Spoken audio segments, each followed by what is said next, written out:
भारत माता की जय म्हटलं म्हणजे देशभक्त होत नाही ना. जर शरद पवारांनी आणि बाळासाहेब ठाकरेंनी अमित शहाना मदत केली नसती तर अमित शहा तुरुंगातच असते. म्हणजे हे जे गुजराती लोक सेटिंग करतात सगळ्यासाठी, ते सेटिंग वगैरे तुम्ही केलं नाहीत का? ईडी बरोबर, सीबीआय बरोबर, अमित शहा बरोबर? देवेंद्र फडणवीस होते आरोप केले म्हणून ईडी लावली. माझ्या घरी जेव्हा ईडीचे लोक आले सकाळी 6 वाजता तेव्हाही त्यांना बोललो, हे नाटक मत करना हो, सर्च करना है, यहाँ कुछ नहीं है, अरेस्ट करना है तो अभी अरेस्ट करो, मेरे पास टाइम नहीं है म्हटलं. आता जे मुख्यमंत्री आहेत फडणवीस साहेब, तर त्यांनी महाराष्ट्रीयन म्हणून तुमच्या या संपूर्ण अटकेच्या प्रकरणात काय रोल बजावला? त्यांचा रोल हा पडद्यामागे होताच आम्हाला अटक करण्यामागे.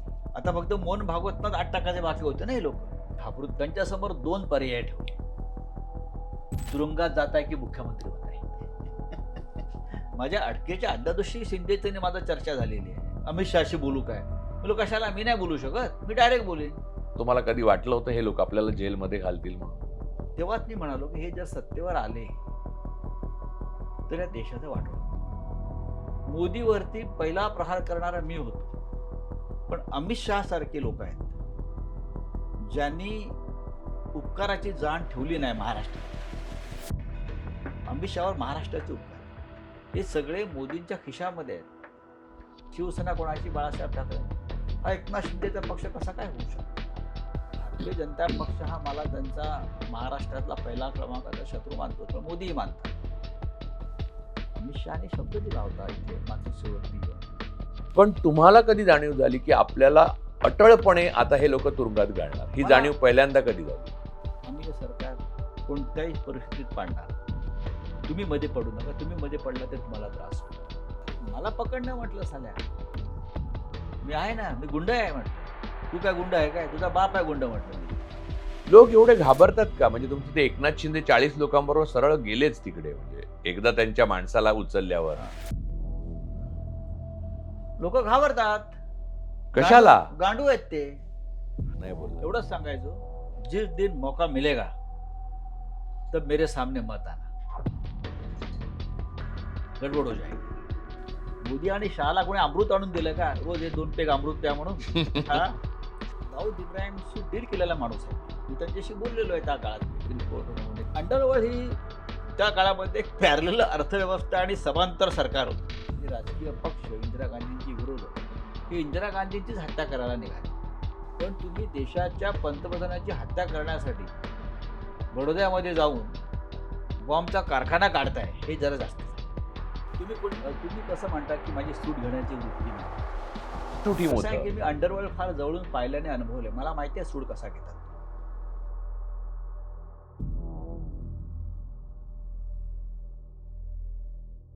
नमस्कार.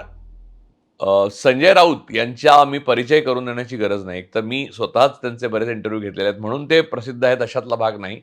तर ते प्रसिद्ध आहेत म्हणून मी इंटरव्ह्यू घेतलेले आहेत, पण ते माझे जवळचे मित्र आहेत आणि त्यांनी आत्ताच त्यांच्या आयुष्यातल्या राजकीय प्रवासात एक संकट त्यांच्यावर आलं, म्हणजे आणलं जबरदस्तीने. आणि मोदी शहा सरकारने गेल्या 11 वर्षात जे थैमान घातलेलं आहे, त्या थैमानाचे जे बळी आहेत त्यातले एक संजय राऊत पण आहेत.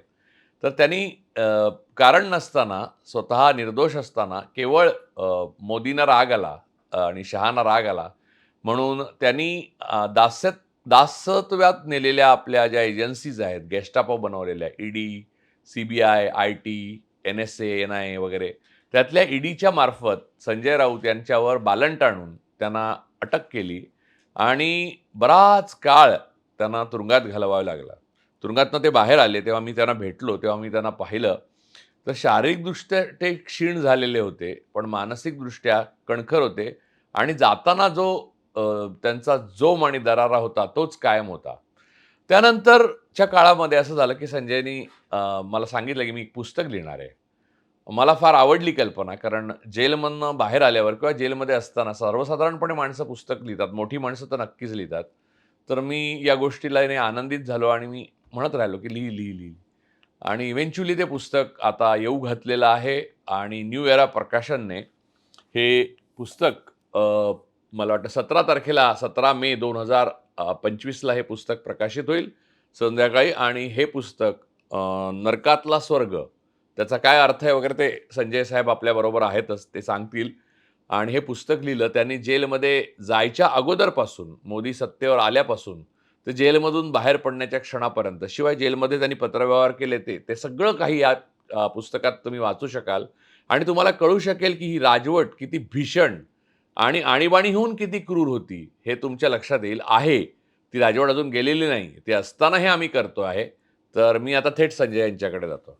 संजय, अ, तुम्हाला जेव्हा मोदी सत्तेवर आला, तुम्ही त्याच्या पुस्तकात, मी आता पुस्तक वाचलंच आहे कारण त्याचा ब्लर्ब लिहिलाय. तर त्या पुस्तकाच्या, मी त्याच्यातलं काही सांगणार नाही, पण पुस्तकाच्या सुरुवातीला तुम्ही मोदींच्या सत्ता अ, अ, शपथविधी आणि सत्तारोहण समारंभ याच्याविषयी लिहिलेलं आहे. तेव्हा किंवा नंतर सत्तेत त्यांच्याबरोबर असताना तुम्हाला कधी वाटलं होतं हे लोक आपल्याला जेलमध्ये घालतील म्हणून?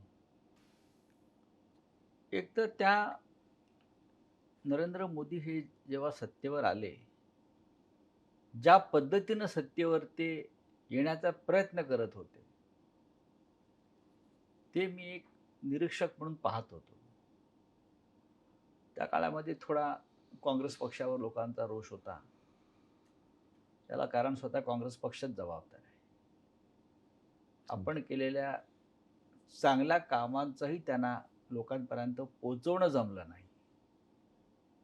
आणि नरेंद्र मोदी आणि या गुजरात व्यापार मंडळाचं फार वेगळं असते. करत काहीच नाहीत आणि मोठमोठे ढोल आणून वाजवत बसतात. ते गेले 10-12 वर्ष सुरू आहे. त्या पद्धतीनंच त्यांनी सत्तेवरती मोठी मोठी आश्वासनं देणं, आम्ही अखंड हिंदुस्थान कसा करू, आणि आता मोदी आल्याबरोबर ताबडतोब हे पी-ओ-के वगैरे जे आहे ते आलंच, पण अफगाणिस्तान वगैरे सुद्धा आता आम्ही, आणि त्यांनी लोकांना ब्रह्मदेश, सगळं म्यानमार, सगळं श्रीलंका म्हणजे सगळं. एवढा अखंड हिंदुस्थान म्हणजे ब्रह्मदेश, म्यानमार, कंधार विंदार सगळं आलं, आपलं बांगलादेश, युके बिके पण घाबरलं होतं. सगळे असे म्हणजे थरथरायलाच लागले होते जणू काय.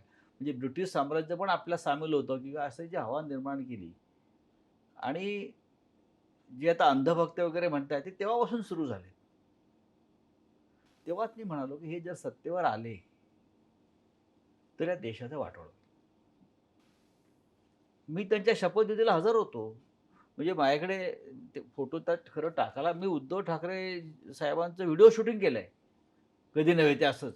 ते त्या मोदींना पाठिंब्यासाठी ते पत्र जे तयार करून आलं ते पत्र मीच घेतलं दिल्लीमध्ये.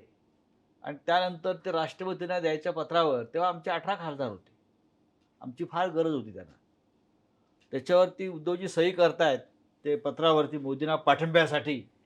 ते मी शूटिंग केलंय असंच गमतीने. आणि मी त्यात म्हणतोय, की माननीय उद्धव ठाकरे साहेब देशाचा प्रधानमंत्री नेमताना मी शूटिंग करतोय. हा ऐतिहासिक क्षण आहे. हो. असं ते अजून माझ्याकडे ते आहे. मी तुम्हाला देऊ शकतो ते कधी. आणि नंतर आम्ही संध्याकाळी गेलो त्या राष्ट्रपती भवनात वगैरे. हं. तू सगळं बघितलं, ते सगळे कोणते अडाणी, अंबानी, हे तेच जास्त होते सगळे. गुजरात कार्टेल. व्यापारी जास्त सगळे.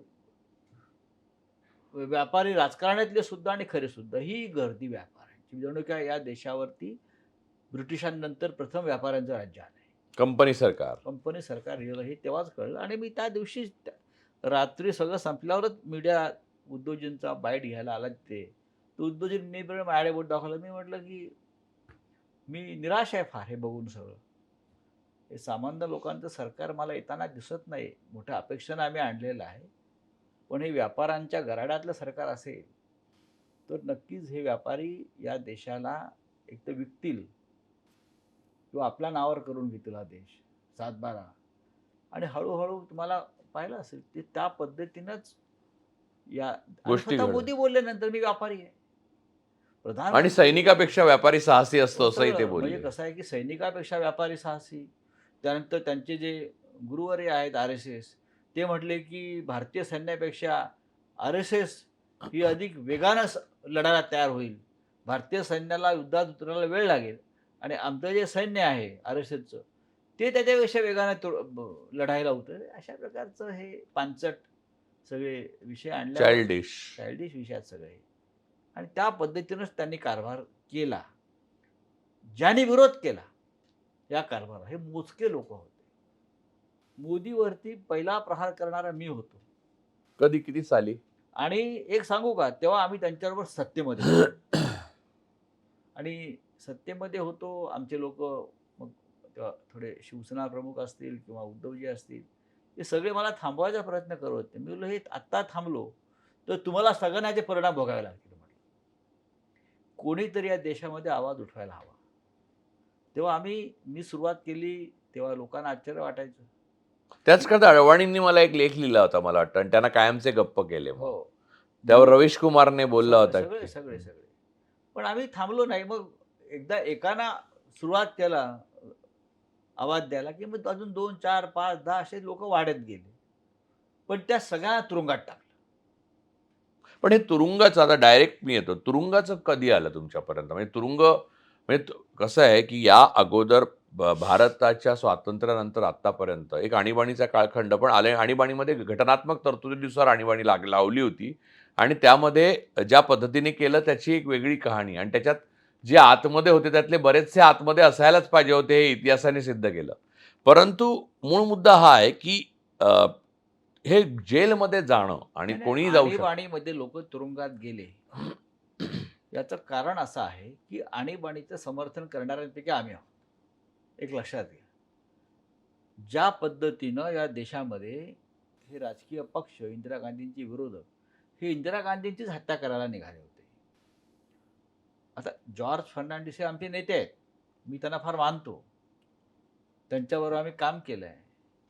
पण तुम्ही देशाच्या पंतप्रधानाची हत्या करण्यासाठी बडोद्यामध्ये जाऊन बॉम्बचा कारखाना काढताय, हे जरा जास्त झालं. इंदिरा गांधी काय देशाच्या शत्रू आहेत का? नाही ना.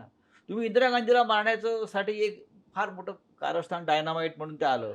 डायनामाईट खटला या. त्याच वेळेला देशातला एक प्रमुख नेता ललित नारायण मिश्राची हत्या केली बॉम्ब टाकून. केंद्रीय मंत्र्याची हत्या आणि आणि जयप्रकाशने आवाहन केलं, की सैनिकांनी आणि सेना हे दुसरं असं आहे, की टाकावं. चरण सिंग, जयप्रकाश नारायण असे नेते जेव्हा सांगायला लागले, सैनिकांनी आणि पोलिसांनी सरकारचे आदेश पाळू नयेत, हा काय प्रकार झाला? याचा अर्थ तुम्ही देशाच्या सैन्याला आणि पोलिसांना सरकारविरुद्ध बंड करण्यासाठी प्रवृत्त करताय. हे अराजक आहे. मग अराजक रोखण्यासाठी जर आणीबाणी आणली, तर त्या आणीबाणीचं समर्थन केलं पाहिजे. आज जर आम्ही असं बोलत असू, की सैन्यानं मोदींचे आदेश पाळू नयेत, मी म्हणेन मी चुकीचं बोलतोय. सैन्याला राजकारणात नाही ओढायचं, मग पाकिस्तान होईल. सैन्याच्या हातामध्ये तुम्ही अमर्याद सत्ता दिलीत किंवा पोलीस राज निर्माण केलं, पोलीस स्टेट निर्माण केलं, तर या देशात लोकशाही का मग अराजक निर्माण होईल. आम्ही त्याला विरोध करतो आहोत सगळे. पण पंतप्रधान म्हणून मोदींचे आदेश पाळले पाहिजेत. पण मोदी म्हणून सैन्याला आदेश ज्या प्रकारे दिले पाहिजे म्हणजे राष्ट्रपतींच्या मार्फत किंवा अन्य कॉन्स्टिट्यूशनल ज्या तरतुदी आहेत ते करतच नाहीयेत ते. संविधानिक पदावर बसलेल्या व्यक्तीनं चुकीचे आदेश पाळू नये, असं आपली घटना सांगते. राज्यपाल असेल, देशाचे सर्वोच्च न्यायालयाचे प्रमुख असतील, निवडणूक आयोग आहेत, उपराष्ट्रपती, राष्ट्रपती हे घटनात्मक पदावर बसलेल्या व्यक्ती आहेत. त्यांनी चुकीचे आदेश पाळू नयेत आणि राजकीय आदेश देऊ नयेत. आज काय झालंय मोदींच्या काळामध्ये? हे सगळे भाजपचे कार्यकर्ते झालेले आहेत. म्हणजे मोदींचे, भाजपचे सुद्धा नाहीत. हे सगळे मोदींच्या खिशामध्ये आहेत. देशाचे मुख्य कशामुळे न्यायाधीश. भीती का लालसा? भीती आणि लालसा दोन्ही. लढण्याची ताकद आणि भारत माता की जय म्हटलं म्हणजे देशभक्त होत नाही ना. भारत मातेवर जेव्हा प्रहार होत आहेत किंवा भारत मातेचं वस्त्रहरण होत आहे, तेव्हा जेव्हा तुम्ही ठामपणे उभे राहतात, तेव्हा ती देशभक्ती आहे. देशाचं नुकसान आपण डोळ्याने कसं काय बघणार? तुम्ही जर खरे देशभक्त असाल, तर तुम्ही मोदींचे आदेश ऐकू नका या लोकांनी, की अनेक बाबतीमध्ये सर्वोच्च न्यायालयानं जे निकाल दिलेत, मोदींनी ज्या उद्योगपतींना मदत केली, त्यांच्या फेवरमध्ये राजकीय निर्णय दिलेले आहेत. मोदींच्या म्हणजे त्यांच्या पक्षाच्या फेवरमध्ये. निवडणूक आयोग हा भांडी घासतो. तुमच्या मोदी पक्षाच्या साहेब चिन्हाचा अजून निर्णय झालेला नाही. बाळासाहेब ठाकरेंचा पक्ष, बरं का, शिवसेना कोणाची? बाळासाहेब ठाकरेंची. हा एकनाथ शिंदेचा पक्ष कसा काय होऊ शकतो? शरद पवार पक्षाचे संस्थापक व्यासपीठावरती हजर आहेत. मी स्वतः पवार साहेबांबरोबर होतो निवडणूक आयोगात सुनावणीला. आम्ही होतो ना सगळे. आणि तो निवडणूक आयोग सांगतो अजित पवारचा पक्ष आहे. पवार साहेब समोर बसले आहेत. हे धक्कादायक आहे, भूकंप आहे हा. तर अशा प्रवृत्तीविरुद्ध आम्ही आवाज उठवला. मग यांची तोंड कशी बंद करायची? काही जे प्रमुख लोक आम्ही होतो. आम्ही काय उद्योगपती आहोत? नाही पण इथे इथे मुद्दा असा आहे की मध्यंतरी एक घटना घडली ज्याच्यामुळे तुम्ही सरकारच्या आणि मग सरकारची गेस्टापो असलेल्या ईडीच्या रडारवर आलात. म्हणजे आलात म्हणजे पकडण्याकरता call him dog and shoot him ही जी मोदींची पद्धत आहे. तर पहिले कुत्रा सिद्ध करायला लागतो गोळी घालायचा. पिसाळलेला कुत्रा. पिसाळलेला कुत्रा. तर ते करण्याकरता ईडीच्या रडारवर जे तुम्ही आलात, तर त्याच्या अगोदर एक घटना घडली. ते महाविकास आघाडीचं सरकार महाराष्ट्रात स्थापन झालं आणि त्याचे वन ऑफ द म्हणजे तुम्ही सर्वात मोठे आर्किटेक्ट तुम्ही होता. खरं आहे ते. तर हे नाही ते खरं म्हणजे खरंच आहे, कारण ते दिसलं सगळ्यांना. सगळ्यांना माहिती होतं की संजय राऊत एक नसतील, वजा झाले किंवा बीजेपीच्या बाजूने गेले किंवा तटस्थ राहिले. त्यात तुम्हाला मध्यंतरी त्यात ते महाविकास आघाडी सरकार स्थापन होत असताना काहीतरी आजारी झालात थोडे तुम्ही. तर तुम्ही ॲडमिट झाल्यावर बऱ्याच जणांना वाटलं की भारतीय जनता पक्षाची ॲडमिशन आहे ही म्हणून. हो, हो. तर तसं झालं नाही. परत तुम्ही बाहेर आलात आणि ते सरकार स्थापन झालं. तिथून तुमच्या मागे हे लागलं का? का त्याच्या अगोदरच ठरलं होतं? नाही, नाही. साधारण भारतीय जनता पक्ष हा मला त्यांचा महाराष्ट्रातला पहिला क्रमांकाचा शत्रू मानतो. पण मोदीही मानतात. मी काही त्यांच्या व्यक्तिगत कारणासाठी शत्रू नाहीये ना. In the interest of nation. नाही, पण कोणीच त्यांचा व्यक्तिगत शत्रू नाही. त्यांनी केलंय काय व्यक्तिगत शत्रू मी असायला? राष्ट्रहितासाठी त्यांचं शत्रुत्व पत्करलेलं आहे. जसं स्वातंत्र्याच्या आधी अशा अनेकांनी पत्करलं ब्रिटिशांचं. काही लोकांनी रावसाहेब, राव बहादूर वगैरे पदव्या घेतल्या. पण काही असे होते स्वाभिमान्य लोक, त्यांनी नाही घेतल्या. ते लढत राहिले. ते त्यातले नव्या लढ्यामध्ये आमच्यासारखे काही मोजके लोक राहिले. पण नेमकं कधी आलं ते बघा चक्र की मुळात आपल्याकडे? सरकार भाजपबरोबर सरकार आम्ही नाही बनवू शकलो त्या काळामध्ये. नक्कीच आमची युती होती भारतीय जनता पक्षाबरोबर. अमित शहाने शब्द दिला होता इथे मातोश्रीवरती येऊन, पॉवर शेअरिंग 50-50 होईल. Power sharing 50-50. आता पॉवर शेअरिंग 50-50चा अर्थ काय असतो? सर्व पदही समसमान वाटायची. मग मुख्यमंत्री पद काय एनजीओचं पद आहे का? ते एनजीओ नाही ना मुख्यमंत्री म्हणजे. नाही, नाही, ते मुख्यमंत्री पद सोडून असं नसतं ते. तुम्ही जर पाहिलं हॉटेल ब्लू सी मधली पत्रकार परिषद, त्यात अमित शहा बसलेले आहेत. त्याच्यामध्ये देवेंद्र फडणवीस आहेत. ते सांगतायत आमचं असं ठरलेलं आहे, असं करायचं. पण त्या पत्रकार परिषदेमधून मी एका मिनिटात निघून गेलेलो हे तुम्हाला दिसेल. कारण हे सगळे बनावट लोक आहेत. हे खोटं बोलतायत हे माझ्या लक्षात आलं आणि मी तिथून निघूनच गेलो. मी अजिबात थांबलो नाही. त्या दिवशी मवियाचं बीज निर्माण झालं का? हा झालं आणि मग मला असं वाटलं की निकाल लागल्यावरती हा शब्द पाळला पाहिजे. निदान चर्चा तर केली पाहिजे. तुम्ही आम्हाला अशा पद्धतीनं अपमानित नाही करू शकत. बरं, माझ्या पक्षामधला मी एक प्रमुख माणूस आहे, जो आयुष्यभर बाळासाहेब ठाकरेंबरोबर राहिला, त्यांच्या कुटुंबाबरोबर राहिला. काय मिळो अगर न मिळो. मला असं वाटलं की अपमान आहे आमचा. आमच्याशी तुम्ही बोलायलाच तयार नाही. चर्चा तर करा. नाही, बोलत नव्हते. अजिबात नाही. त्यांनी दरवाजे बंद पण केले. फडणवीस म्हणतात की ते बोलायचा सतत अजिबात प्रयत्न नाही. करत होते. काय बोलत होते ते? त्यांनी सांगावं ना ते काय बोलत होते. माझं आव्हान आहे त्यांना. कोणतरी इथे चेंबूरला गुंडे म्हणून कोणतरी राहतात, ते मध्यस्थ बघा, आले. असे कोणी बरेच लोक आले. गुंडे काय पक्षाचे अध्यक्ष आहेत का?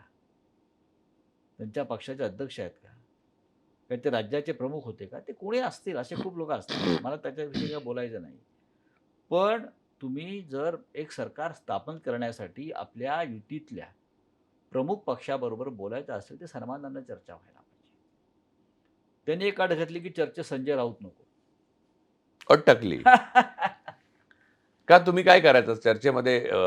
थांबवायचा का चर्चा? मी म्हटलं जी ॲग्रीमेंट आहे आपली झालेली त्याच्यावरती बोला. म्हणजे मुख्यमंत्रीपद किंवा इतर काही प्रमुख पद. ठीक आहे, तुम्हाला 100 जागा आहेत. आमच्यापेक्षा तुम्ही जास्त जागा जिंकल्या आहेत. ते कसे जिंकलेत हे सगळ्यांना माहिती आहे. आमच्या जागा कशा तुम्ही मारल्यात हे आम्हाला माहिती आहे. या सगळ्या गोष्टी मान्य आहेत. पण अमित शहा स्वतः कधी नव्हे ते आपला अहंकार बाजूला सारून स्वतःच्या त्या कॉन्व्हॉय बरोबर मातोश्रीला आले होते. ते आले होते परत युती करा सांगण्यासाठी. कारण 2014ला युती तुटली होती ना. आणि त्यांना माहीत होतं की युती जर तुटली तर परत महाराष्ट्रामध्ये आम्हाला उभं राहता येणं कठीण आहे भाजपला. पण असं एक मी पटकन मागे जातो. असं एक म्हटलं जातं की जेव्हा वाईट काळ होता तेव्हा अमित शहा अगोदर मातोश्रीला आलेले होते. असं आहे का खरं? मी ते ती कथा खरी आहे का? आहे ना, मी पुस्तकात ते लिहिलं आहे. लोकांनी ते वाचलं पाहिजे. अमित शहा किंवा हे व्यापारी लोक काय वृत्तीचे लोक आहेत. मातोश्रीवरती आले, मातोश्रीची मदत घेतली आहे. बाळासाहेब ठाकरेंनी त्यांना कल्पनेपलीकडे जाऊन मदत केलेली आहे. शरद पवारांनी त्यांना मदत केलेली आहे. जर शरद पवारांनी आणि बाळासाहेब ठाकरेंनी अमित शहाना मदत केली नसती तर अमित शहा तुरुंगातच असते अजूनही.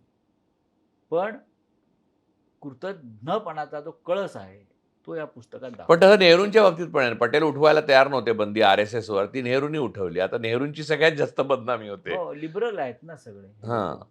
बाळासाहेब ठाकरे असतील, शरद पवार आहेत. हे महाराष्ट्रातलं एक पुरोगामी नेतृत्व आहे. जरी ते कडवट असले एखाद्या विषयात, पण त्यांनी राजकीय शत्रुत्व मनात फार कोणाविषयी बाळगलं नाही. हे तेवढं सत्य आहे. अमित शहाना जी मदत केली आहे, मी ती पुस्तकात लिहिलेलं आहे. अमित शहाना फार टोकाला जाऊन मदत केली बाळासाहेब ठाकरेंनी आणि त्यांनी बाळासाहेब ठाकरेंचा पक्ष संपवायसाठी देशातली संपूर्ण यंत्रणा वापरली. शरद पवारांनी नरेंद्र मोदीच्या वारंवार विनंतीवरून वारंवार अमित शहाना मदत केली जामीन मिळवण्यासाठी. त्या काळात ते वणवण फिरत होते आणि त्याच अमित शहाने शरद पवारांचा पक्ष फोडला. ही यांची नैतिकता, नैतिकता आहे. कृतज्ञता. हां, ही यांची कृतज्ञता आहे. हे आतापर्यंत मी का लिहिलं नव्हतं? कारण अनेक गोष्टी अशा असतात की त्या राज को राज रहने दो, सिक्रेट असतात. आपल्या समोर काही गोष्टी घडलेल्या आहेत. त्याच्यावर आपण बोलायचं नसतं किंवा लिहायचं नसतं. हे पथ्य मी पाळलं. पण मला आता सांगा, आता डायरेक्ट आपण येतो म्हणजे पुस्तकात काय लिहिले ते पुस्तकातलं लोक वाचू दे. पण तुम्हाला कधी जाणीव झाली की आपल्याला अटळपणे आता हे लोक तुरुंगात घालणार, ही मला जाणीव पहिल्यांदा कधी झाली? नाही, जेव्हा हे सरकार कोसळलं, मवियाचं. सरकार कोसळण्याआधी त्या पुस्तकात मी लिहिलं आहे की मला काही लोक दिल्लीत भेटले, भाजपचे आणि RSSचे. त्याचा मी रेफरन्स दिला आहे. पण मला वाटलं की आम्ही हे सरकार कोणत्याही परिस्थितीत पाडणार आहोत. तुम्ही मध्ये पडू नका. तुम्ही मध्ये पडला तर तुम्हाला त्रास होईल. दिलं म्हणजे काय? नाही, तुम्हाला तुरुंगात टाकण्याचा निर्णय झालेलाच आहे म्हटलं. कोणी केला? मोदी आणि शहा. तर मी म्हटलं टाकणार म्हणजे काय करणार? ना, टाकणार तुम्हाला. मला तुम्ही 2-1 वर्ष तरी आतमध्ये राहा, 3 वर्ष आतमध्ये राहा. तुम्ही यात पडू नका. मी म्हटलं का पडू नका मला समजून सांगा. एक सरकार चाललेलं आहे. आत्ता या क्षणी बहुमत आहे. नाही, तुम्ही गप्प राहिलात की सरकार आपोआप पडेल म्हटले. आम्ही बाकी सगळं मॅनेज केलं. मी दुसऱ्या दिवशी हे असं घडलं माझ्या घरामध्ये, हे सगळ्यात आधी जर कोणाला कळवलं असेल तर ते मी राज्यसभेचे चेअरमन व्यंकय्या नायडूंना पत्र लिहून ते कळवलं. पत्र या पुस्तकात आहे. पत्र लिहून कळवलं आणि त्यांना सांगितलं असं घडलंय. राज्यसभेच्या एका सदस्याला धमकी दिली म्हटलं. तुम्हाला तुरुंगात टाकू तुमच्या माहितीसाठी. ही प्रोसेस तेव्हाच सुरू झाली. पण त्यानंतर ही घटना आणि तुमची अटक याच्यात किती काळ गेला? तरी 4-5 महिने गेले. 4-5 महिने.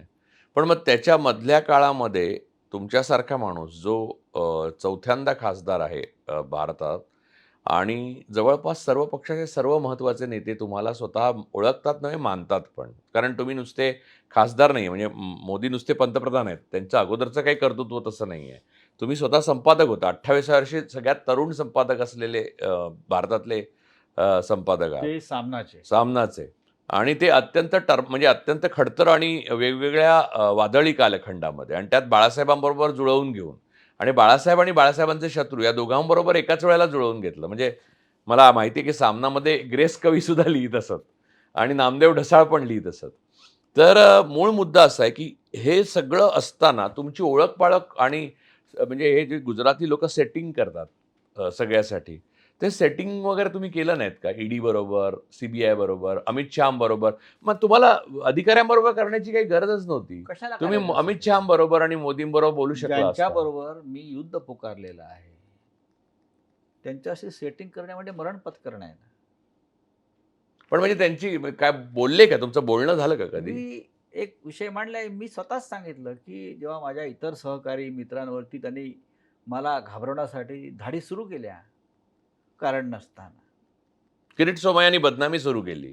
अनेक बाबतीत, तेव्हा मी अमित शहाला फोन उचलला रात्री 12 वाजता जेव्हा काही लोकांना रेड्स पडल्या माझ्या जवळच्या. मी इतरांवरती कशा रेड टाकताय तुम्ही? मी बसलो नाही इकडे, तुझ्या घरासमोरच माझं घर आहे म्हटलं. मग अरेस्ट करो मुझे अभी. ते काय बोलले? मी म्हटलं हिंमत असेल तर तू मला हात लाव. मी इथे बसलेलो आहे, दिल्लीतच आहे. तुम्ही किरकोळ लोकांवरती रेड्स घालून त्यांना त्रास देताय माझ्यासाठी, हे मला काय पटत नाही. त्यांचा काही संबंध नाही राजकीयदृष्ट्या कोणाशी काही. मी आहे इथे आणि मी तुम्हाला अवेलेबल आहे म्हटलं अटक करण्यासाठी. तुम्ही कंडू शमवा ना तुमचा, आणि ठेवून दिला फोन. त्याच्यावर त्याने उत्तरच दिलं नाही. नहीं नहीं मुझे मालूम नहीं, ऐसा होता है क्या, मुझे मालूम नहीं. अब गृहमंत्री हो म्हटलं, मुझे मालूम नहीं क्या. बोलो मी आहे नाही ते, माझ्यात दम आहे म्हटलं. मी तुला सांगतोय मला अटक कर म्हणून.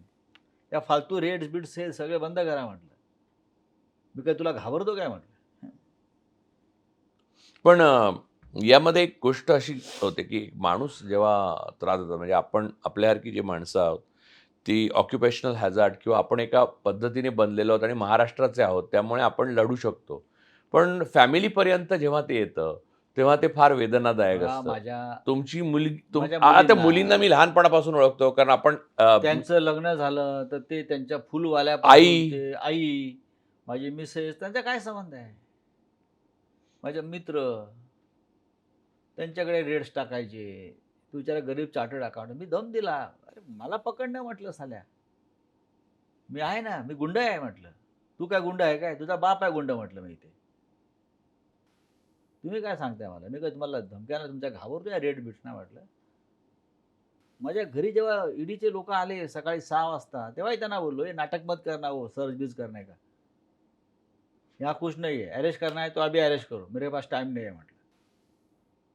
और शाम तक मत रुकना, ये सब इधर नाटक नहीं जाता. इथे एक पुस्तकात एक घटना आहे, म्हणजे मी पुस्तकाबद्दल बाकी बोलणार, पण एक मुलीला फसवून त्यांनी कागद ठेवला असे एक तुम्ही आहे काहीतरी ना, आहे. खोटे कागद तयार केले. खोटे कागद काय ते काय घटना आहे ती? बघा 40 गुंठे जमीन माझ्या गावातली, माझी 40 गुंठे म्हणजे 1 एकर पण नाही, अर्धा एकर पण नाही. ते मी त्या जागेसाठी काय ती कोणाला कॅश दिली असं असं कागद लिहिलंय. मी त्याला म्हणालो त्या ऑफिसर, ती एकटी गेलेली ना, ती एकटी गेली तिथे, कोणीच नसल्यामुळे. कोण नसल्यामुळे इथे रेड पडली आणि दादरला पण रेड पडली. मी त्याला असं विचारलो, तुम पागल है क्या मैं पागल हूं. ज्याच्यावरती ईडीची कारवाई सुरू आहे, तुम्ही रोज आम्हाला बोलवताय चौकशीला, आणि असा कागद कोणी आपल्या घरात ठेवेल का, की मी कोणाकोणाला कॅश दिली जमीन विकत घेण्यासाठी, असा कोणी कागद ते ठेवेल? हस्ताक्षर कोणाचं होतं? टाईप केलेला कागद. ओके. टाईप केलेला कागद आहे. तो कागद घेताना उडवला आम्ही, चल म्हटलं हाड. तुम्हाला ईडीच्या ऑफिसमध्ये ट्रीटमेंट कशी मिळाली? तिथे ट्रीटमेंट हा प्रकारच नसतो ना. काय असणार ट्रीटमेंट तिथे? लोक एवढे घाबरतात का? म्हणजे तुमचे ते एकनाथ शिंदे 40 लोकांबरोबर सरळ गेलेच तिकडे, म्हणजे एकदा त्यांच्या माणसाला उचलल्यावर. लोक घाबरतात. कशाला? गांडू आहेत ते. नाही, पण कशाला घाबरतात? मार खाण्याला का? बघा मार खाणं बिणं या पुढल्या गोष्टी. तुम्ही इतके वर्ष राजकारणात आहात, तुम्ही भाईसारखे फिरता ना, मग भाईसारखे जगा. आमच्या समोर कोणी यायला तयार नव्हतं अटक केल्यावर. तुम्ही भाई आहात ना, स्वतःला भाई मानता ना, दादा मानता ना, मग तुम्ही त्या पद्धतीने जगला पाहिजे. तुम्ही गुडघे टेकू नका. काय करणार फार तर मी अनेकदा नरेंद्र मोदी काय करणार, इथे गोळी घालेल, नाही तर अटक करेल, अटक करून झालं आता गोळी घालेल, पुढे काय सोपं आहे का? ते हरेन पंड्यांपासून आतापर्यंत अनेक लोकांना गोळ्या घातल्या. हा, नाही, मुद्दा हा आहे की यातला सगळ्यामध्ये तुम्ही एक असं पुस्तकामध्ये लिहिलेलं आहे, मला आठवतं, की ज्या दिवशी अटक झाली आणि रात्री झोपायची वेळ आली तेव्हा मी शांत झोपलो बऱ्याच दिवसांनी. माझी झोपायची वेळ झाली, बोलो हमको सोने का टाइम हो गया है, वो तुम्हारे अरेंज ब्यूरो का सब डॉक्यूमेंट्स पूरा कर दो, मेरा अभी 11-12 बज गए, लेट हो गया है. आणि तुम्ही जाताना पण सगळ्यांना बोलला ना, पेढे वाटा पेढे म्हणून. कारण अशा पद्धतीनं आमच्यावरती हल्ले करून ते महाराष्ट्र कमजोर करू केला की म्हणून म्हटलं अडाणीने आता विकतच जे घेतला आज महाराष्ट्र. माझ्या अटकेले टाळ्या वाजवत आहेत त्यांनी पेढे वाटा, महाराष्ट्र कमजोर होतो आहे. मला एक सांगा की महाराष्ट्राचं राजकारण हा, हे दिल्लीच्या आणि उत्तरेच्या राजकारणावर या अरे कसला वेगळा, साधा काही द्या, दे थोडस चहा द्या, म्हणजे कॉफी द्या. हा तर तर महाराष्ट्राचं राजकारण हे वेगळं होतं. म्हणजे कसं की महाराष्ट्रात एका पक्षाचा नेता मी कित्येकदा बघितलंय गोपीनाथ मुंडे आणि मी गोपीनाथ मुंडेंकडे निघालो आणि आणि जेवायला बोलवलं त्यांनी म्हणून आणि विलासरावांकडनं निघालं तर विलासराव म्हणले कुठे चाललात? तर म्हटलं गोपीनाथरावांकडे. कशाला? जेवायला बोलवलंय. चला मी सोडतो. आम्हाला नाही बोलवत आणि आणि मग ते नाही तेही जेवले माझ्यावर आणि हा या प्रकारचं वातावरण असलेल्या महाराष्ट्रामध्ये हो एक महाराष्ट्रातला मोठा नेता, एक मोठा संपादक, मोठा लेखक, लेखक मोठा आहे हे या पुस्तकानंतर पुन्हा एकदा कळेलच लोकांना. हम्म. पण या पद्धतीने त्याला अमानुषपणे त्याच्या कुटुंबाला छळून, नंतर पुन्हा त्याच्या अ, क काय म्हणतात ना, त्याच्या सचोटीवर, हा. त्याच्या खरेपणावर म्हणजे एवढ्या कारकिर्दीवर डाग लावून त्यांना त्रास देतायत. तर अशा वेळेला महाराष्ट्राचे आताचे मुख्यमंत्री, तेव्हाचे विरोधी पक्षनेते आणि तेव्हा ते आणि नंतर ते 5 वर्षात मुख्यमंत्री बीजेपीला मिळालेच नाहीत म्हणजे. कारण उद्धव ठाकरे जास्त दिवस मुख्यमंत्री राहिले आणि एकनाथ शिंदे कमी दिवस राहिले. पण दोघांनी मिळून 5-5 वर्ष, अडीच-अडीच वर्ष हो. वाटून घेतली. तेव्हा म्हणजे त्यांनी जे दिलं असतं. शिवसेनेलाच मिळाले. म्हणजे नियती कशी असते बघा. तर आता जे मुख्यमंत्री आहेत फडणवीस साहेब, तर त्यांनी महाराष्ट्रीयन म्हणून तुमच्या या संपूर्ण अटकेच्या प्रकरणात काय रोल बजावला? त्यांचा रोल हा पडद्यामागे होताच आम्हाला अटक करण्यामागे. अच्छा, अटक करण्यामागे होता. सगळ्यात बाबतीत होत्या महाराष्ट्रातल्या ईडीच्या कारवाया या त्यांच्या सूचनेनुसारच झाल्या ना. महाराष्ट्रामध्ये जे नवाब मलिक, अनिल देशमुख, इतर काही लोक हे बघा असं आहे की नवाब मलिकांच्या बाबतीत एक होतं की त्यांनी त्यांचं व्यक्तिगत काहीतरी बोलले. तुम्ही आयुष्यात कधी त्यांचं व्यक्तिगत काही बोलला नाही. पण या बाबतीत त्यांनी म्हणजे त्यांचा चेहरा उदारमतवादी जो आहे. नाही, ते उदारमतवादी अजिबात नाही, ते कारस्थानी आहे. अच्छा. मला आधी वाटायचं ते उदारमतवादी आहे, तो चांगला माणूस आहे, बरं का, असं माझी एक समजूत होती शेवटपर्यंत. आणि अजूनही मी त्या पद्धतीनं त्यांना मानतो की एक महाराष्ट्रातला तरुण नेता आहे, मुख्यमंत्री आहे. मुख्यमंत्री आहेत म्हणून ते नेते आहेत. ते काय यशवंतराव चव्हाण नाही आहेत किंवा ते शरद पवार नाही आहेत ना, की सत्तेशिवाय पण नेतृत्व मी करू शकतो. ते पदावर आहेत म्हणून नेते पण आहेत. या सगळ्या काळात तुम्ही विचारलं त्यांना कधी की हे अटक अजिबात वगैरेचं काय चाललंय मी म्हणून? माझ्या आयुष्यामध्ये माझ्यावर झालेल्या अन्यायाचा मी स्वतः प्रतिकार करत राहिलो. मी कधीही कुठला नेता किंवा अमुक तमुक या कालखंडात मोदीजी कधी तुम्हाला भेटले? हो, नंतर भेटले मला, अमित शहा भेटले. काय म्हणाले? नजरेला नजर देऊ शकत नाहीत ते माझ्या. येऊ द्या ना समोर. आता या सगळ्या म्हणजे हे जे नरकातला स्वर्ग आहे, आता त्याच्या पुस्तकाच्या नावावर येऊ आपण. हा हे नरकातला स्वर्ग मी असं तुरुंग डायरी वगैरे असं काहीतरी तुम्ही लिहाल असं वाटलं होतं मला किंवा जेलमधले दिवस किंवा अघोषित आणीबाणीतील माझेही काही योगदान वगैरे असं. पण नरकातला स्वर्ग हे अनएक्सपेक्टेड आणि अनएंटिसिपेटेड असं टायटल आहे. ते कुठून आलं? त्याचं श्रेय मी माझ्या बरोबर माझे तुरुंगातले सहकारी आणि ते पण फार मजेदार आहे. त्याच्यावर येऊ आपण. म्हणजे तुरुंगात सहकारी काय लाभावेत म्हणजे सहकारी. हां. तुरुंगातले सहकारी अविनाश भोसले जे उद्योगपती आहेत, बिचाऱ्यांना त्यांनाही तिथे बराच काळ काढावा लागला. खरं म्हणजे त्यांचे तर सगळ्यांशी चांगले संबंध. अविनाश भोसले यांचे सगळ्यांशी चांगले संबंध म्हणून खूप त्यांचा गवगवा होता. तो मला पण धक्का बसला कारण अविनाश भोसलेला मीही ओळखतो. ते इतरांना मदत करायची न्यायालयात. एक्झॅक्टली, अमुक, एक्झॅक्टली. स्वतःच तर गेले. त्यांना कसं काय अटक झाली? कोणाशी वाकडं घेतलं त्यांनी? आता त्यांनी काय त्यांना माहिती काय घेतलं. आम्ही त्यांचेच अनेकदा वेगळे इंटरव्ह्यू करायला पाहिजे. केला पाहिजे. तर हे नाव जे आहे नरकातला स्वर्ग अविनाश भोसलेने दिलं आहे. अच्छा. म्हणजे अनेकदा कधीतरी जाता येताना ते एक यार्ड नंबर 10 होता, तिथे काही लोक होते प्रमुख. हं. उद्योगपती अमुक तमुक, एकनाथ खडसेंचे जावई त्यांचा गिरीश. काही दोष नव्हता ना? हा हा तुम्ही असं काहीतरी लिहिलंय की ते जवळपास मनाने पूर्ण खचले होते. आत्महत्याच करायचं विचारत होते. गिरीश म्हणून कारण ते लंडनमधनं आले आणि हा, अरेस्ट केले. काय त्यांचा नाही. काही संबंधच काय? नाही. ते कायद्याचं पालन करायला इकडे आले. त्यांना कोणतरी म्हटलं मुंबईत जाऊ नका, अटक होईल. नाही नाही, मला नोटीस आलेली आहे, त्याच्यामुळे मला कायद्याचं पालन करावं लागेल. आपण कायदा पाळणारे लोक आहोत. ते आले आणि त्यांना अटकच केली. त्यांचा काही संबंध नाही त्या केसशी, कुठल्याची काय जमीन कुठली भोसरी बिसरी. तर ते सगळे वाचले का आता होते. ते वाचले पण? ते माझ्यापेक्षा ते 2 वर्षापेक्षा जास्त काळ तुरुंगात राहिले. आणि आले बाहेर. आता आले पण असं आहे की एका चांगल्या माणसाचं करिअर तुम्ही संपवलंत ना. ते युरोपमध्ये फार महत्त्वाच्या पदावर तो माणूस काम करत होता.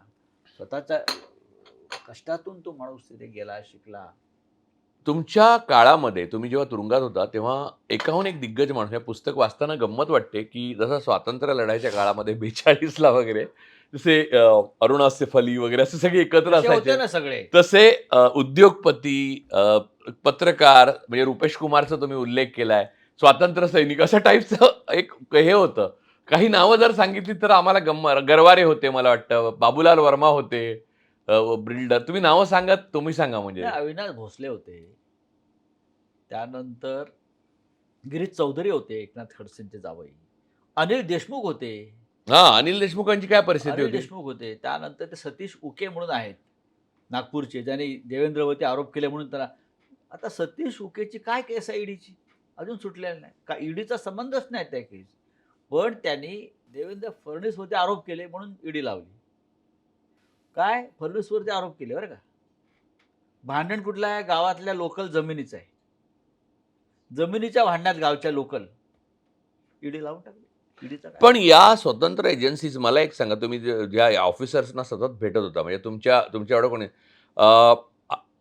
तुम्हाला माहिती असेल न्यूरेमबर्गच्या खटल्यानंतर दुसऱ्या महायुद्धात की आर्टिकल 4 मध्ये हे आहे की वरिष्ठांचा आदेश हा तुमचा बचाव अधिकाऱ्यांचा होऊ शकत नाही, तो तुम्ही विवेकाने आणि कॉन्स्टिट्यूशनच्या प्रमाणेच वागलं पाहिजे. हे न मानता जे अधिकारी वागतायत किंवा वागले, तर त्या माणसांशी तुम्ही कधी बोललात या विषयावर? तुम्ही तुमच्या कॉन्शियस आणि कॉन्स्टिट्यूशनला फॉलो नाही करत आहे म्हणून? नाही. नाही बोलला. एवढंच सांगायचो, जिस दिन मौका मिलेगा तब मेरे सामने मत आना, गडबड हो जाएगी. हे बोलायचं ना, की आज तुमची मजबुरी आहे, तुम्ही मला अटक करून बसवलं आहे. पण ज्या दिवशी माझ्या हातात 1% जरी पॉवर येईल, तेव्हा माझ्यासमोर तुम्ही दिसू नका आसपास कुठे. हे नक्कीच बोललो. बोललात सगळ्यांना. आता या सगळ्या पार्श्वभूमीवर घरच्यांनी तुम्हाला कसं हे केलं? उत्तम. घरच्यांचा सपोर्ट नसता हे लोक का गळफटले सगळे? घरच्यांचा सपोर्ट नव्हता. मला वाटतं वहिनीनं पण एकदा बोलवलेलं ना ईडीच्या हो, ऑफिसमध्ये एकदा तुम्ही पण. आत गेल्यावर.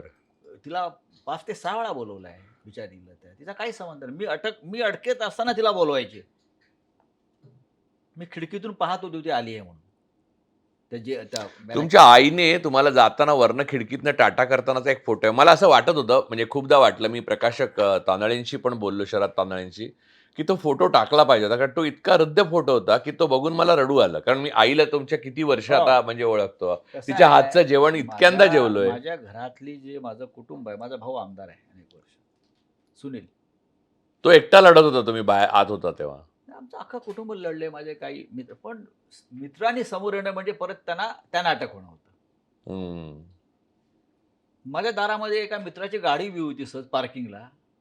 ती गाडीच जप्त केली आणि त्याच्यावरती रेड्स पडले. हे का कारण झालं का? त्याच्यावरती रेड्स पडले. आमच्या दारात पार्किंगला म्हणून एक गाडी उभी केली होती कोणीतरी. मित्राने, ही जागा आहे ठेवायची. म्हणजे गेट समोर कोणी पार्किंग करू नये असं वेगळं लिहायची तुमच्यावर वेळ आली नाही, एवढी सरकारने व्यवस्था केली. त्याच्यावरती रेड्स पडल्या की यांच्या दारात त्याची गाडी उभी आहे. झालं, हे का कारण झाली? ईडीचं हे काम आहे काय? पण ह्याचा अर्थ तुम्ही काय लावता? मोदी आणि शहा घाबरट आहेत असं लावता का क्रूर आहेत असं लावता? बकवास. ती माणसंच नाही आहेत ना. राजकारणामध्ये काम करण्याची त्यांची लायकीच नाही. ते व्यापारी आहेत आणि क्रूर व्यापारी आहेत. ते क्रूर व्यापारी आहेत. माफिया? छत्रपती शिवाजी महाराजांनी सुरत का लुटली? ती अशा व्यापाऱ्यांसाठी लुटली. विरजी वोरा. जे इथे राहून ब्रिटिशांना खंडणी देत आहेत. विरजी वोरा त्यांचा अडाणी, औरंगजेबाचा अडाणी होता तो. हे हे हे हे सरळ मार्गी धंदेवाले पण नाही आहेत. पण मला एक सांगा की महाराष्ट्रामध्ये मराठी जे नेते आहेत भाजपचे, गांडू आहेत. त्या अच्छा हे कसले मराठी आहेत? हे भांडी घासतात या सगळ्या व्यापाऱ्यांची. नाही, त्याच्यात मला एक प्रश्न विचारायचा आहे. प्रत्यक्ष अप्रत्यक्ष आडून फुडून तुम्हाला कोणीतरी सहानुभूती दाखवली का भाजपतनं? बघा, सहानुभूती दाखवायची, पण आमच्या हातात काय आहे? मी म्हटलं, आम्ही तुमच्याकडे काय मदत कोण मागतंय? यांच्या हातात काय आहे? जर अमित शहा आणि मोदीच ठरवत आहेत, तर हे सगळे त्यांचे गुलाम आहेत. कोणीतरी उभा राहिला का? आणीबाणीमध्ये जगजीवनराम उभा राहिला. हेमवती नंदन बहुगुणा उभा राहिला. चंद्रशेखर उभे राहिले. चंद्रशेखर उभे राहिले. असे खूप लोक राहिले की हे चुकीचं आहे. काही असेल, जयप्रकाश नारायण उभे राहिले. आपले मतभेद असतील. लोक उभे राहिले, विरोध केला. यांच्यात तेवढी सुद्धा हिंमत नाही. ही काही एवढा माणसं देश का असतात. गळपटला ह्यांच्या पुढे? तुमचं काय अनालिसिस आहे एक पत्रकार म्हणून? बघा, हे यांची शरीर वाघाची आहेत आणि काळी उंदराचं आहे सगळ्यांचं. ते आतापर्यंत नुसते मोठ्या मोठ्या गर्जना वल्गना करत होते, पण यांच्यामध्ये संघर्ष करण्याची क्षमताच नाही. संघात पण नाही ना? संघ काय, संघाने कधी संघर्ष केला? संघाने फक्त हे जंगला बिंगलात जाऊन जमिनी ताब्यात घेणं आदिवासींच्या आणि त्यांच्या नावानं शाळा कॉलेज काढणं आहे. पण या काळात संघाने कधीही यांना थांबवण्याचा प्रयत्न केला नाही. थांबवायला पाहिजे होतं. ज्या एक प्रकारे देशामध्ये जे हुकुमशाहीनं टोक गाठलंय, आता फक्त मोहन भागवतनाच 8 टाकाचे बाकी होते ना हे लोक. अच्छा, या लेवलला गेलंय? म्हणजे असं आहे की हे आमच्या विरुद्ध काहीतरी करू शकतात, तर ह्यांनाच 8 नाही, टाका. त्यांना जेवढी सुरक्षा दिली ती अटकच आहे. त्यासाठीच मोहन भागवतना तुम्ही सुरक्षा बघाल का? एवढी सुरक्षा सीमेवरच्या एखाद्या चौकीत नसेल आपल्या. हा, ते आणि चीफ इलेक्शन कमिशनर या दोघांना हं. अटकेत टाकण्याची वेगळी पद्धत म्हणजे त्यांना अधिक सुरक्षा. अधिक त्यांना कुठे जाऊच देत नाहीत, कोणाशी बोलूच देत नाहीत. आता या पुस्तकाच्या लेखनानंतर तुम्हाला प्रतिक्रिया, म्हणजे तुम्ही असे पुस्तक येतंय हे सगळीकडे आता सर्वदूर पसरलंय, तर तुम्हाला काय रिॲक्शन येत आहेत? काळजीच्या, प्रेमाच्या, तुमच्या साहसाला दाद देणाऱ्या, का उत्सुकतापोटी काय? साहसाला दाद प्रकाशकाच्या दिली पाहिजे. शरद तांदळे जे आहेत त्यांचं पण साहसच आहे ना हे पुस्तक काढणं. हे त्यांनी तुमच्या पार्किंग मध्ये गाडी लावली आहे. बघा, आमचं अख्खं आयुष्य आहे ना हे रस्त्यावर गेलंय. आम्ही शिकलो, काय म्हणतात ते शिकलो. आम्हाला लिहा वाचायला आलं चांगलं, आम्ही लिहायला लागलो. पण आमचं अख्खं आयुष्य संघर्ष करणाऱ्या बाळासाहेब ठाकरेंबरोबर गेलं ना. आणि बाळासाहेब ठाकरेंनी कधी कोणापुढे गुडघे नाही टेकले. आम्ही काही मोजके लोक आहोत त्यांच्याबरोबर राहिलेले, जे त्यांचे गुण आम्ही आत्मसात केले. माणसाला केव्हा तरी जायचंच आहे ना, सन्मानानं जाणार. घाबरलेत ते सुद्धा जाणारच आहेत. ते अत्यंत वाईट पद्धतीनं जाणार आहेत. लोक निदान आमचा संघर्ष तरी लक्षात ठेवतील की हा माणूस लढता लढता गेला, मारता मारता गेला, मारता मारता मरावे, हा जो एक मंत्र आहे ना रामदासांचा, आम्ही त्यातले आहोत. काय तुम्ही, अरे तुम्ही पण जाणार आहात. मोदी शाह का अमृत पिऊन आलाय का? मोदी आणि शहाला कोणी अमृत आणून दिलं का? रोज हे 2 पेग अमृत प्या म्हणून. हा? ते जाणार आहेत. पेग ही सॉलिड गोष्ट आहे. अमृत पेगनी नाही पित असं म्हणतात. नाही ते पित थेंब असेल. थेंब. ते पेग व्यापारी आहेत, त्यांना जास्त अमृत पित असेल. एकनाथ शिंदे नाही नाही, एकनाथ शिंदेबद्दल मला प्रश्न विचारायचा होता की तुमचे सहकारी होते, इतका काळ तुमच्याबरोबर पक्षात होते. असं माझा मित्रच होता तो. एक्झॅक्टली, तुमचा मित्र असतील पण आज म्हणजे राजकीय प्रॉब्लेम. पण मला सांगा, ते त्यांच्या बाबतीत मला एक निर्णय कधीच करता आलेला नाही, कारण मी कधीच त्यांना ओळखतच नाही. म्हणजे मी त्यांना प्रत्यक्ष भेटून एकदा दोनदा तुमच्या आपल्याच घरच्या लग्नात मी त्यांना भेटलो होतो. तर उर्वशीच्या लग्नात भेटलो होतो. तर मला सांगा की ते घाबरून गेले का लालसेने गेले? त्यांना मुख्यमंत्री पद ऑफर केल्यामुळे गेले का घाबरले ते? घाबरून त्यांच्यासमोर 2 पर्याय ठेवले, तुरुंगात जाताय की मुख्यमंत्री होताय. म्हणजे तुरुंगात जाताय की मुख्यमंत्री होताय. मग त्यांनी तो दुसरा पर्याय स्वीकारला, मुख्यमंत्री पदाचा. सोपता कोणी करेल ना, म्हणजे असं. तुरुंगात जाताय की मुख्यमंत्री. पण तुम्हाला लालूच नाही दिली का काही? तुम्हाला हे देतो ते देतो? मला गेले 40 वर्ष लालूच दाखवत आहेत. मला नकोच आहे ना काय. नाही, पण या बीजेपीने तुम्हाला काय देऊ केलं? खूप. बीजेपी असेल, शिंदे, माझ्या अटकेच्या आदल्या दिवशी शिंदेचे माझा चर्चा झालेली आहे. अमित शहाशी बोलू काय? मी कशाला, मी नाही बोलू शकत, मी डायरेक्ट बोलेन. खूप मोठी लालूच देतात का? हा, मोठी लालूच. पुढच्या वेळी मला माझा पत्ता देतात. तर ज्या दिवशी मला अटक केली सकाळी, त्याच्या आदल्या दिवशी शिंदेने माझं बोलणं झालेलं, फोन करून. किंवा वातावरण होता, मी बोलू का अमित शहाशी? तुम्ही बोलून काय करणार, तुम्हीच घाबरून आलाय.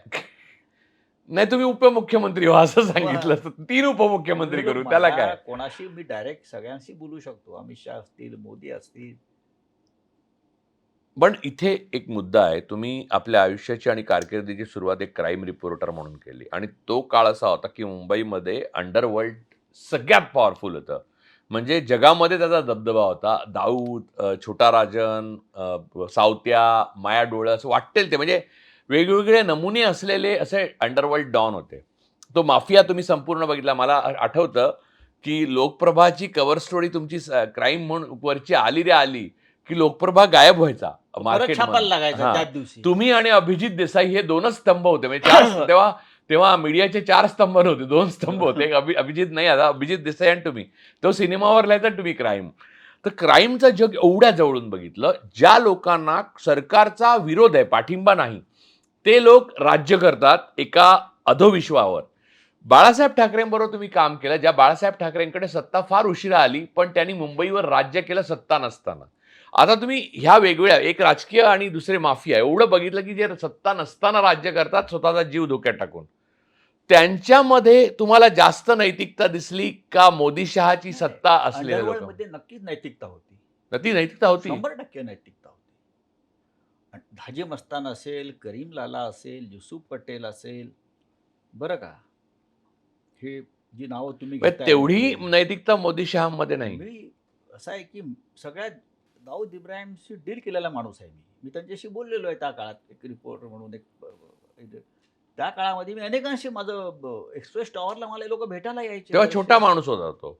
यायचे. तो पळून जाण्याआधी पण त्याच्याशी माझं बोलणं झालेलं आहे. पण तेव्हा कसं होतं, की तेव्हा बॉम्बस्फोट मुंबईत झाले नव्हते किंवा त्याचं या सगळ्या प्रकरणात नव्हतं. पण आम्ही सगळे हे सगळे जवळून पाहिलेले आहेत लोकं. तसं त्या ढोवाल आणि छोटा राजाने हे एकत्र मीरा बोरवणकरांनी सांगितलं, की त्यांना छोटा राजांचा माणूस विकी विकी विकी मल्होत्रा आणि हे विकी मल्होत्रा. विकी बरोबर सापडले होते.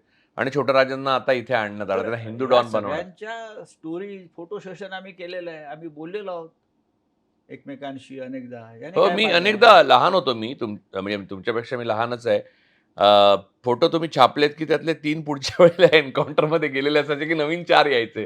म्हणजे अंडरवर्ल्डमध्ये भरती सतत चालू असायची. हो. परंतु त्यांची नैतिकता तुम्ही जास्त मानता या नक्कीच. सरकारपेक्षा? नक्कीच. नक्कीच. अंडरवर्ल्ड ही त्या काळामध्ये एक पॅरलल अर्थव्यवस्था आणि समांतर सरकार होतं. हं.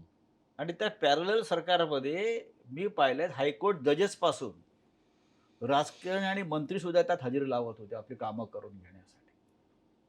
झटपट न्याय आणि मिळत होता.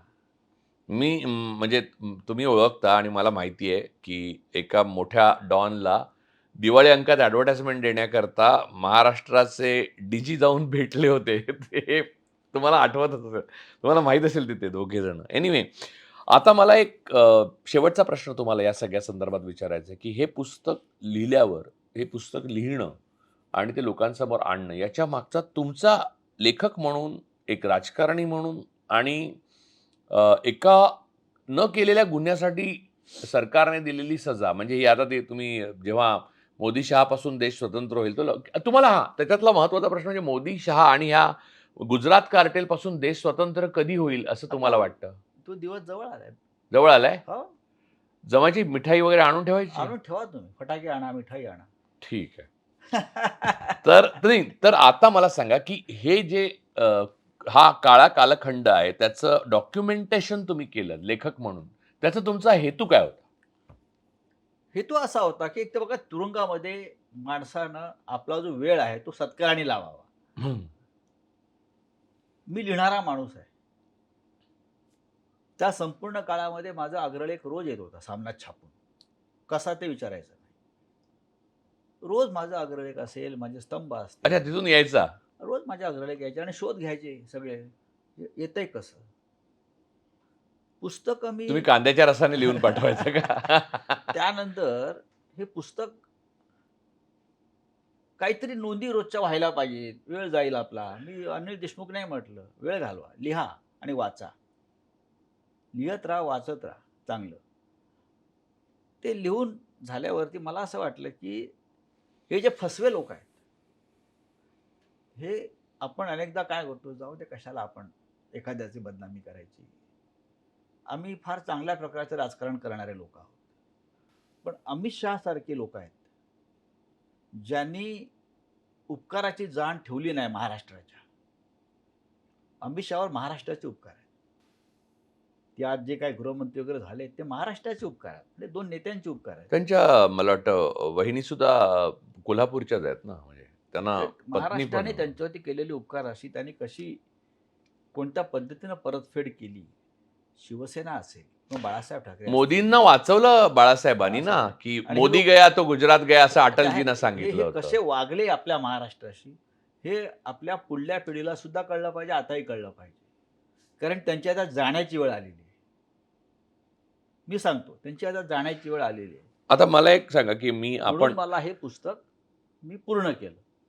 नाही, पण मला इथे अजून पुस्तक पूर्ण झालं, पण अजून एक गोष्ट पूर्ण झालेली नाही. त्याच्यावर विचारतो, की मी तुम्हाला आता इतके वर्ष आपण एकमेकांना ओळखतो. मला मला माहिती आहे, की तुम्ही तोंडावर बोलाल, पण तुम्हाला सूड घेण्याची तुमच्यात वृत्ती नाहीये फारशी. पण हे जे आहे, ते इतिहासामध्ये अद्वितीय आहे. पुढे अगोदर आणि नंतर असं कोणीही केलेलं नाहीये, या प्रकारे देशाशी द्रोह, ह्या लोकांनी. तर तुम्ही जेव्हा सत्ता पालट होईल, तेव्हा ह्यातल्या प्रत्येक माणसाला शोधून शिक्षा होईल, याची काळजी घेणारे जी माणसं असतील, त्यात तुम्ही असणार का? तुम्ही कसं म्हणता, की माझी सूड घेण्याची वृत्ती नाही. जे गुंड माफिया आहेत त्यांचं सूड कशाला? त्यांना कायद्याच्या चौकटीत शिक्षा व्हायलाच पाहिजे. ज्यांनी अधिकारी आहेत, त्यांनी चुकीचे आदेश पाळलेत आणि चुकीच्या पद्धतीनं लोकांना फ्रेम केलंय. बघा, तुम्ही त्यांच्यावरती बोलताना कायद्याने व्हायला पाहिजे म्हणता, म्हणजे सूड घेण्याची वृत्ती नाही ना म्हणजे. नाही, असं आहे, की नरेंद्र मोदी आणि अमित शहाने कायद्याच्या चौकटीतच या कारवाया केल्यात ना. नाही, पण ती सूड होता. कारण कायदा म्हणजे कॉल हिम डॉग शूट हिम कसं आहे, होतं. की मी अंडरवर्ल्ड फार जवळून पाहिल्याने अनुभवले. मला माहिती आहे सूड कसा घेतात. I know. आम्ही पाहिलंय सगळे मुंबईत, महाराष्ट्रात. त्या प्रक्रियेतून आम्ही गेलेलो आहोत. त्याच्यामुळे जे काय होईल एन्काउंटर कायद्याच्या चौकटीतच होतं माहिती आहे ना तुम्हाला. हो. एन्काउंटर हा सोपं हे आहे ना, पण ते शिक्षा. आणि ते कायद्याच्या चौकटीतच होतं. मला सांगा, तुमच्या वाचकांना जे पोटेन्शियल वाचक आहेत, आता पुढे तुमचं पुस्तक खूप वाचलं जाईल. या प्रकारचं पुस्तक मी असं वाचलेल्या पुस्तकांमधलं उत्कृष्ट पुस्तकांमध्ये एक येतं. मी निश्चित सांगतो आणि मी मित्र म्हणून बोलणार नाही, कारण पुस्तक जर चांगलं नसतं तर मी तुम्हाला आधीच सांगितलं असतं. पुस्तक उत्कृष्ट झालेलं आहे लेखन म्हणजे, आणि त्याचं निर्मिती पण तांदळेंनी आणि न्यू एरा प्रकाशनच्या सगळ्या लोकांनी छान केलेली आहे. पण हे पुस्तक वाचकांपर्यंत पोहोचल्यावर तुम्हाला वाचकांना जर काही संदेश द्यायचा असेल तर देऊ शकता. संदेश नाही, आदेश, काही तुमच्या शिवसेनेत आदेश नाही, देतात नाही. म्हणून. मुळात सामान्य माणसामध्येच लढण्याची शक्ती आहे. आजही मला वाटेत जाताना, रस्त्यात, गर्दीमध्ये माझ्याजवळ सामान्य माणूस येतो आणि अजूनही मी दाखवलेलं धैर्याबद्दल ते मला नमस्कार करतात. ही ताकद त्यांच्यामध्ये आहे. हे वाचून ते अधिक धैर्यशील बनावेत. शेवटी त्यांनाच लढायचं आहे ना. हं. हे मंत्री किंवा नेते-बिते लढत नाहीत कधी.